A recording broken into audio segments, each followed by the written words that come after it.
نحمده ونستعينه ونستغفره. أعوذ بالله من الشيطان الرجيم. بسم الله الرحمن الرحيم. فلا تعلم نفس ما أخفي لهم من قرة أعين جزاء بما كانوا يعملون. بہت ہی خوبصورت اور بابرکت لمحات ہیں. رمضان المبارک کا مہینہ ہے، 27ویں شب ہے. لیلۃ القدر کے امکانات سب سے زیادہ اسی شب میں ہوتے ہیں. آپ احباب نے بہت محنت سے رمضان گزارا، روزے رکھے، راتوں کا قیام کیا، استغفار کیا، قرآن کی تلاوتیں، ذکر اور دعاؤں کا اہتمام کیا، اور ان سب کوششوں اور محنتوں کا جو مقصد ہے وہ اللہ کی رضا اور اس کے بدلے میں انعام کے طور پہ حاصل ہونے والی اس کی جنت ہے. محترم قاری صاحب بڑے خوبصورت انداز میں آپ کے سامنے ان اعمال کا تذکرہ کر رہے تھے جن سے جنت مل جاتی ہے. میں نے یہ سوچا کہ ہم پھر اس جنت میں چلتے ہیں، اس کے کچھ مناظر کو دیکھتے ہیں. جنت کی انٹری کیسی ہوگی، اللہ کی عدالت کے فیصلے کیسے ہوں گے، جنت میں داخل ہوں گے تو اس کے دروازے، اس کی ریسیپشن، پروٹوکول کیسا ہوگا. آگے جائیں گے تو جنت کے محلات، اس کے درخت اور نعمتیں کیسی ہوں گی. جنت کے کچھ احوال آپ کے سامنے رکھتے ہیں. اللہ تعالیٰ نے قرآن مجید میں انبیاء کے قصے بیان فرمائے ہیں. سیدنا آدم، سیدنا ابراہیم، سیدنا موسیٰ و عیسیٰ، جلیل القدر انبیاء کے واقعات اللہ تعالیٰ نے قرآن میں بیان فرما دیے. جنت کے لیے اللہ تعالیٰ نے اپنے نبی کو خود جنت میں بلوایا کہ نبی آپ جنت میں آئیں، خود جنت کو اپنی آنکھوں سے دیکھیں. اپنی جنت اپنی آنکھوں سے جو دیکھا حال ہوتا ہے اس پہ اطمینان اور یقین کا زیادہ ہونا انسان کی فطرت ہے. اور جناب رسول اللہ صلی اللہ علیہ وسلم جب جنت میں گئے، آپ نے جنت کی نعمتوں کو اتنے غور سے، اتنے انہماک سے اور اتنے شوق سے دیکھا کہ وہ جو منظر تھا اللہ کے رسول جب دیکھ رہے تھے، رب تعالیٰ نے اس کو کیپچر کر کے قرآن کا حصہ اور قرآن کی آیت بنایا. ما زاغ البصر وما طغى لقد رأى من آیات ربه الکبریٰ. تھوڑی سی بھی آنکھیں ادھر ادھر پھری نہیں، نظر ادھر سے ادھر نہیں گئی. آپ علیہ السلام کو جو دکھایا گیا، آپ بہت غور سے اور بہت شوق سے بس اسی کو دیکھتے رہے. آپ علیہ السلام نے پھر اس جنت کے مناظر ہمارے سامنے بیان فرمائے. میں آپ کے سامنے دنیا کے کسی خطے، کسی شہر، کسی کالونی کی بات کروں کہ میں ایک جگہ ایسی دیکھ کے آیا ہوں، وہاں فلاں نعمتیں ہیں، وہاں یہ ماحول ہیں اور یہ مناظر ہیں. آپ میری بات کو مان سکتے ہیں کہ عالم ہے، بات ٹھیک کرتا ہوگا، سچ ہی کہتا ہوگا، لیکن جو بات الصادق المصدوق جناب رسول اللہ صلی اللہ علیہ وسلم بیان فرما دیں، اور جس جنت کے احوال خود اللہ اپنی قرآن کی آیات میں بیان فرما دیں، وہ جنت کیا ہے؟ جنت اوورال ایک پوری دنیا کا نام ہے. جس طرح اس خطہ ارضی کو زمین کہتے ہیں، اس سیارے کو زمین کہتے ہیں، گلیکسی اور کہکشاؤں کے اس نظام میں یہ چھوٹا سا پلینٹ اور سیارہ، اس کو زمین کا نام دیا جاتا ہے۔ اللہ تعالیٰ نے اس پوری دنیا کا نام جنت رکھا ہے، اور پھر اس جنت میں کیٹیگرائزیشن ہے، تقسیمیں ہیں، جنت کے الگ الگ اللہ تعالیٰ نے تقسیمیں قرآن مجید میں بیان فرمائی ہیں۔ وہ جنت جس کے بارے میں آپ علیہ الصلاۃ والسلام ارشاد فرماتے ہیں، ان لکم ان تحیوا فلا تموتوا ابدا وان لکم ان تشبوا فلا تغرموا ابدا وان لکم ان تصحوا فلا تسقموا ابدا وان لکم ان تنعموا فلا تبعثوا احدا۔ اس میں زندگی ہے، کبھی موت نہیں، ہمیشگی ہے، کبھی نکالا نہیں جائے گا، صحت ہے، بیماری نہیں ہے، جوانی ہے، کبھی بڑھاپا نہیں، ہمیشہ نعمتیں ہی نعمتیں ہیں، نعمتوں کا کبھی زوال نہیں۔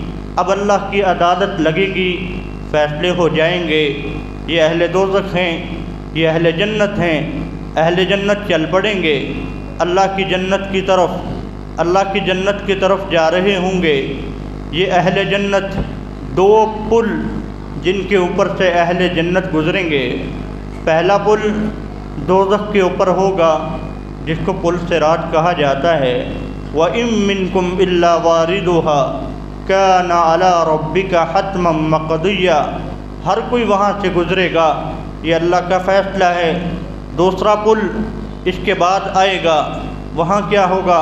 وَنَزَعْنَا مَا فِي صُدُورِهِم مِّنْ غِلٍّ إِخْوَانًا عَلَىٰ سُرُرٍ مُّتَقَابِلِينَ۔ دل میں کوئی ناپاکیاں، حسد، بغض، کینے، کمینگی، کمظرفی، چھوٹا پن، دوسروں کے خلاف چالاکیاں، ناپاک عزائم، اللہ وہ سب نکال لیں گے۔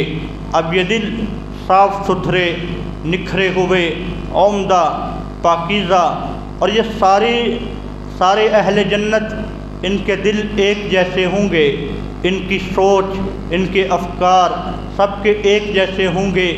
ایک سوچ فکر کے لوگ اور ایک ہی ذوق کے لوگ اکٹھے بیٹھتے ہیں، اکٹھے رہتے ہیں۔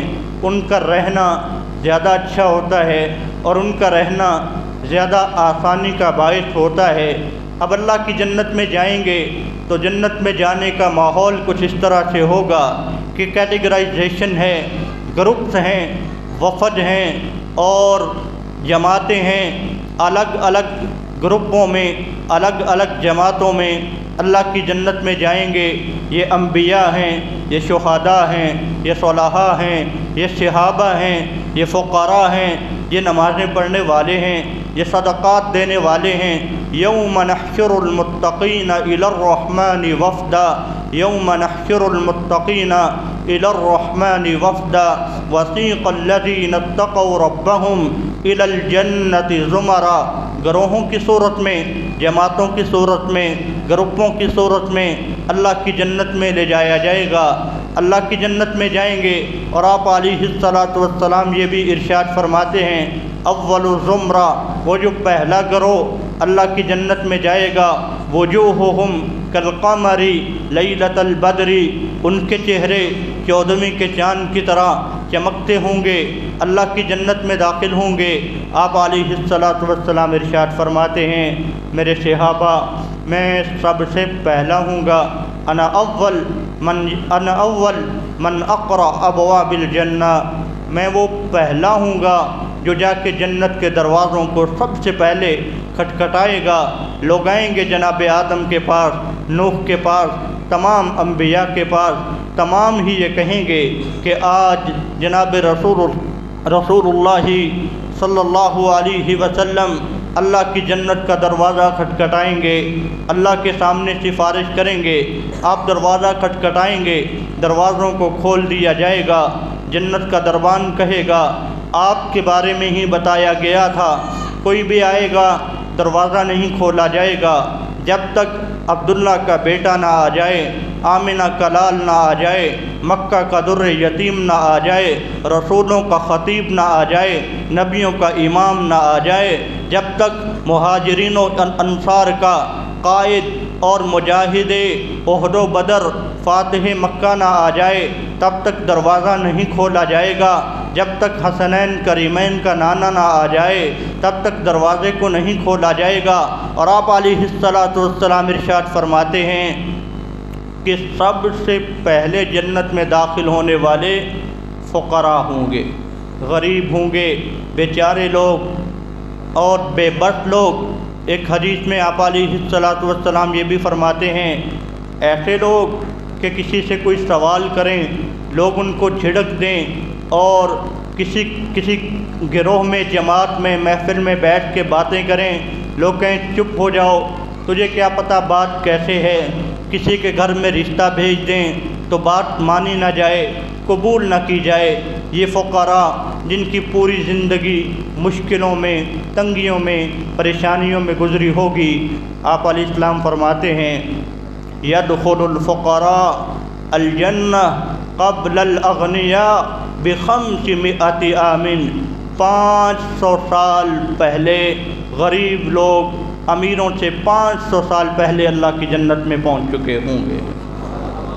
اور ان فقراء میں سب سے پہلے مہاجرین ہوں گے، جو لٹے پٹے اور لباس میں پیوند لگے ہوئے، اپنے شہر اور اپنے وطن مکہ سے نکالے ہوئے وہ مہاجرین ان فقراء میں سب سے پہلے اللہ کی جنت میں داخل ہوں گے۔ یہ اللہ کی جنت ہے، اللہ کی جنت میں جائیں گے۔ پھر وہ جنت کی ہر نعمت ہی بہت عظیم ہے، جنت کی ہر نعمت ہی بہت بے مثال ہے۔ جنت کے اگر کھانوں کی بات کی جائے وَلَحْمِ طَيْرٍ مِّمَّا يَشْتَهُونَ، خوبصورت پرندے، ان کا گوشت پیش کیا جائے گا، فی صدر مخضود وطلح منضود وظل ممدود، کیلے تہبتہ لگے ہوئے، اور وطلح منضود وظل فی صدر مخضود، بغیر کانٹوں کے بیر ہوں گے، وجن الجنتین دان، اور جنت کے جو جام ہوں گے وہ جام کان مزاجھا کافورا کان مزاجھا زنجبیلا، کسی سے کافور کا ذائقہ، کہیں سے زنجبیل کا ذائقہ۔ مثل الجنۃ التی وعد المتقون فیہا انہار من ماء غیر آسن وانہار من لبن لم یتغیر طعمہ، دودھ کی نہریں، شہد کی نہریں، شراب کی نہریں، وسقاہم ربہم شرابا طہورا، یہ پئیں گے۔ اور مہمان کا بہت اچھا پروٹوکول یہ ہوتا ہے کہ مہمان کے سامنے ہمہ قسم کی نعمتیں پڑی ہیں، میزبان اپنے ہاتھوں سے بھی کھانے ڈال کے دیتا ہے کہ یہ کھائیں، یہ پئیں، یہ نوش فرمائیں۔ وَسَقَاهُمْ رَبُّهُمْ شَرَابًا طَهُورًا، اللہ خود فرمائیں گے کہ کھاؤ نا، پیو نا، کُلُوا وَاشْرَبُوا هَنِيئًا بِمَا كُنتُمْ تَعْمَلُونَ، کُلُوا وَاشْرَبُوا هَنِيئًا بِمَا أَسْلَفْتُمْ فِي الْأَيَّامِ الْخَالِيَةِ، کیوں کھانا ہے؟ بھوک ہے؟ نہیں۔ پیاس لگ رہی ہے؟ نہیں۔ انجوائمنٹ کے لیے کھانا ہے، وہاں کمی کی نقص کی کوئی بات نہیں ہے۔ کتنا کھانا ہے؟ اینڈ لیس، لمٹ لیس، جتنا مرضی کھائیں، جتنا مرضی پئیں، کوئی وہاں بیماری کا مسئلہ نہیں ہے، جتنا کھائیں گے ہلکی سی ایک خوشبو کستوری کی طرح، ڈکار کی طرح منہ سے نکلے گی، سب کچھ ہضم ہو جائے گا۔ کلوا واشربوا ہنیئا بما کنتم تعملون، کھاؤ نا، تم بڑی محنتیں کرتے رہے ہو، رمضان کی راتوں میں جاگتے رہے ہو، شب بیداری کرتے رہے ہو، اللہ سے معافیاں مانگتے رہے ہو۔ تتجافى جنوبهم عن المضاجع يدعون ربهم خوفا وطمعا، ان کے بستر تو، ان کے جسم تو بستر کے ساتھ لگتے ہی نہیں تھے، ہر وقت جدا رہتے تھے، یہ ہر وقت قیام اللیل اور تہجد میں لگے رہتے تھے۔ فلا تعلم نفس ما اخفی لهم من قرۃ اعین، آج وہ کچھ دوں گا، تمہاری آنکھیں ٹھنڈی ہو جائیں گی، دل خوش ہو جائیں گے، اللہ تمہیں اتنی نعمتیں دے گا کہ تمہارے چہروں سے اس کے اثرات نظر آ رہے ہوں گے۔ ان الابرار لفی نعیم علی الارائک ینظرون متکئین علی فرش بطائنها من استبرق وجنى الجنتین دان۔ مشروبات کی بات ہو رہی تھی۔ سورہ دہر میں اللہ فرماتے ہیں وَيُطَافُ عَلَيْهِمْ بِآنِيَةٍ مِّن فِضَّةٍ وَأَكْوَابٍ كَانَتْ قَوَارِيرَا۔ وہ جنت کے جو آبخورے ہیں، جنت کے جو پیالے ہیں، گلاس ہیں، برتن ہیں، وہ مختلف ورائٹی کے، مختلف ڈیزائن کے، مختلف ان کے حجم اور ان کی مقداریں۔ اور قرآن کہتا ہے کہ وہ جام خود بخود گھوم رہے ہوں گے۔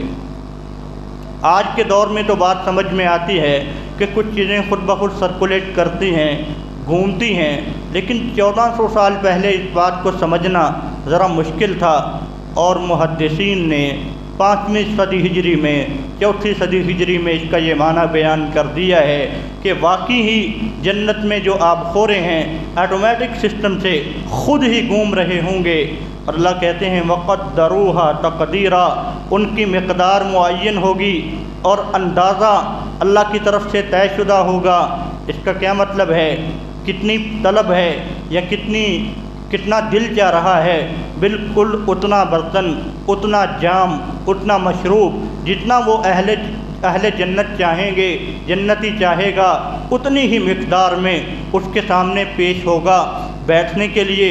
بلکہ ابھی جنت میں جا رہے ہیں تو جنت کی وہ زمینیں وَزَرَابِيُّ مَبْثُوثَةٌ، وہاں زمینوں پہ بھی اور جو روڈ جا رہے ہیں ان پہ بھی قالین بچھے ہوئے ہیں۔ اب جس بیڈ پہ بیٹھنا ہے سُرُرٍ مَرْفُوعَةٍ، بڑے بڑے اونچے اونچے پلنگ، اونچے اونچے بیڈ لگے ہوئے، متکئین علی فرش بطائنها من استبرق، وہ جو صوفے ہیں، جس صوفے کے اوپر بیٹھنا ہے اس صوفے کے اندر جو را میٹیریل ہے، جو اس کے اندر میٹیریل بھرا ہے وہ کیا ہے؟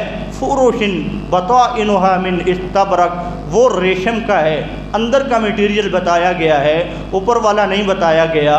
اندر اکثر را میٹیریل ایسا بھرا جاتا ہے جو ناکارہ ہوتا ہے اور بس اس کو بھرنا مقصد ہوتا ہے۔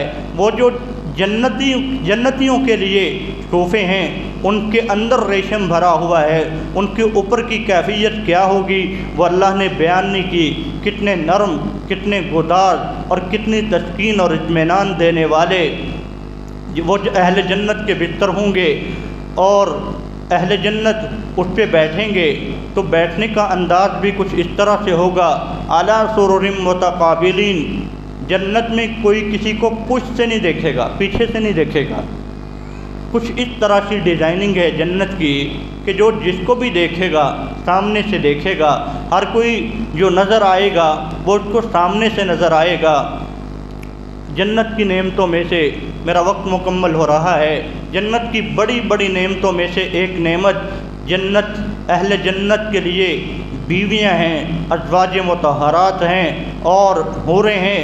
اللہ تعالیٰ نے جب ان کا تذکرہ کیا اِنَّا أَنشَأْنَاهُنَّ إِنشَاءً، رب کہتے ہیں کہ ہم نے انہیں اپنی قدرت کا شاہکار بنایا ہے، اپنی تخلیق کا شاہکار بنایا ہے، انتہائی خاص انداز میں ان کو پیدا کیا ہے۔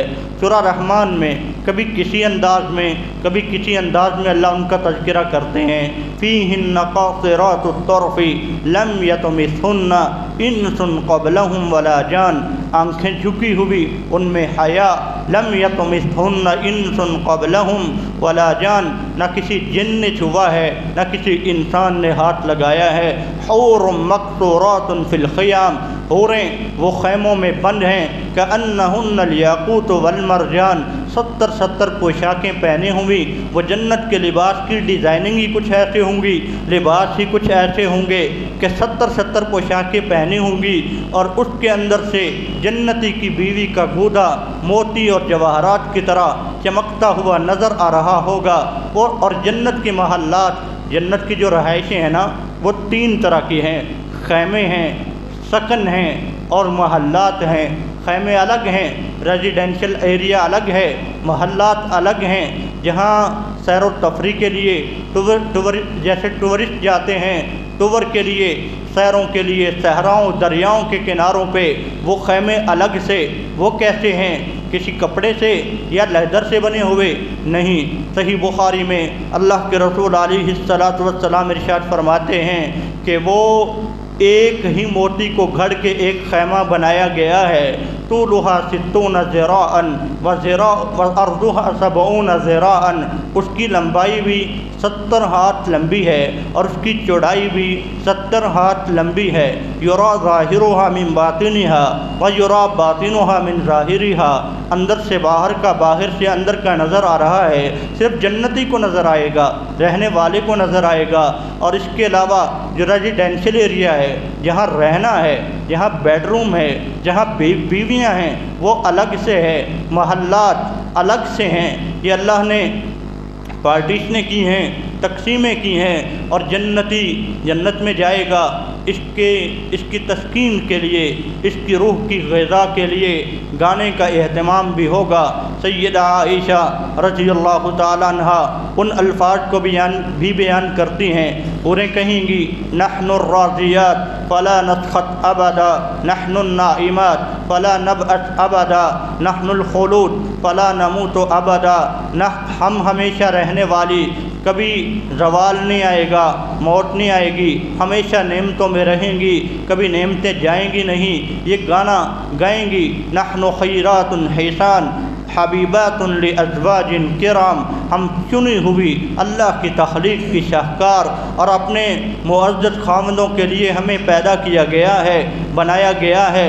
سیدہ عائشہ کہتی ہیں پھر جو دنیا کی بیویاں ہوں گی وہ جواب دیں گی نحن المصلیات وما صلیتن، نحن الصائمات وما صمتن، نحن المتصدقات فلا تصدقتن، ہم نمازیں پڑھنے والی تم نے نہیں پڑھی، ہم وضو کرنے والی تم نے نہیں کیے، ہم روزے رکھنے والی تم نے نہیں رکھے، ہم صدقہ کرنے والی تم نے نہیں کیے۔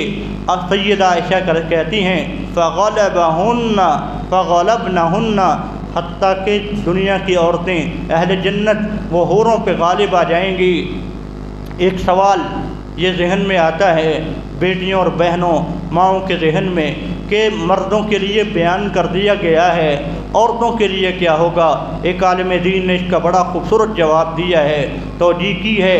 اس کی کیا وجہ ہے کہ اللہ نے یہ بیان نہیں فرمایا؟ اس کی وجہ یہ بھی ہو سکتی ہے، ایک باپ اپنے بیٹے کو کہتا ہے بیٹا تیرے لیے ایسی بہو لے کے آؤں گا، اتنی پڑھی لکھی ہوگی، اتنی خوبصورت ہوگی، وہ ایسی ہوگی، یوں ہوگی۔ لیکن باپ کبھی اپنی بیٹی کو یہ نہیں کہتا کہ بیٹی اب تیرے لیے ایسے خامن کا اہتمام کروں گا، وہ ایسے ہوگا، اتنا خوبصورت ہوگا۔ ایک حیا غالب آتا ہے، ایک غیرت آڑے آتی ہے۔ اللہ تعالیٰ نے عورتوں کے لیے بھی شاید اسی وجہ سے، اسی شرم اور حیا کے تقاضے کے تحت بیان نہیں فرمایا، اور یہ تو بتا دیا فلا تعلم نفس ما اخفی لهم من قرۃ اعین، وہ کچھ ہوگا جس سے دل خوش ہو جائیں گے، آنکھیں ٹھنڈی ہو جائیں گی۔ لیلۃ القدر کی اس رات میں اللہ سے دعا کرتے ہیں کہ اللہ ہمیں جنت الفردوس نصیب فرما دے، اللہ ہمیں جنت الفردوس نصیب فرما دے، اللہ ہمیں جنت الفردوس نصیب فرما دے، اللہ ہمیں دوزخ سے محفوظ فرما دے۔ اللہم اعتق رقابنا من النار ورقاب آبائنا وامہاتنا وازواجنا وابنائنا ورقاب اساتذتنا وعلمائنا وامرائنا یا ارحم الراحمین۔ وصلی اللہ تعالی علی خیر خلقہ محمد وعلی آلہ واصحابہ اجمعین۔